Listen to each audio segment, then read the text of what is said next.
Good day. My name is Verda Freeman Welcome. In 1962, I was elected to the Maryland State Senate, and that propelled me into the history books as I became the first Negro woman to be elected to a state Senate seat. Now, I don't say that to be braggadocious. I say it because it's been a long trip to get here. And I wanted to start at the end so that now, when I start at the beginning, you'll know that it was not an easy journey. Now, I taught in Baltimore City public schools, Booker T. Washington Junior High School for 11 years.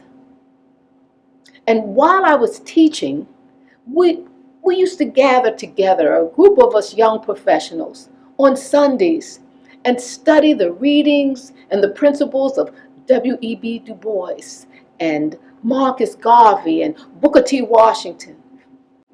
Well, I knew that I wanted more. All that I had seen and all that I had been through and all of the flaws that I scrubbed and the racism and sexism that I had experienced made me want to do more.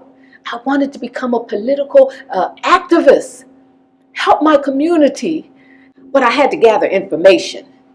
So I joined the Northwest Improvement Association, which I later became president. I joined the Coalition of Housing, the League of Women Voters, the National Council of Negro Women, Delta Sigma Theta sorority. I joined everything that I could. I even joined the Boy Scouts, just to make sure I knew what was happening in my community.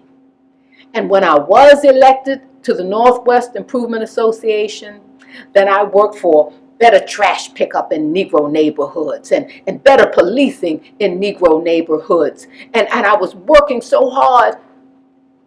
But the issue that propelled me to political office was 1957. I remember it clearly.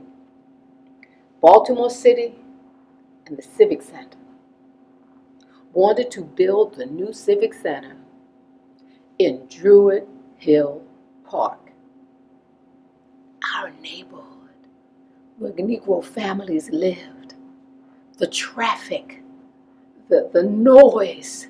And Druid Hill Park was the only park that many Marylanders who were colored could go to for family cookouts and picnics and family reunions. You see, all of the rest of the parks and beaches around at that time were segregated, except for a very few. I sued Baltimore City. I sued the Civic Center. They were not going to destroy the colored neighborhood in Baltimore City, not where I lived and not on my watch. And I won my lawsuit. It was after that everyone, including my pally, encouraged me to run for the Maryland House of Delegates, representing Baltimore City's 4th District, where I lived. I ran a hard-fought battle. The women who supported me were called the Women for Welcome, and we took an old convertible, and I would sit on the back and have a megaphone, and we would call the Welcome Wagon.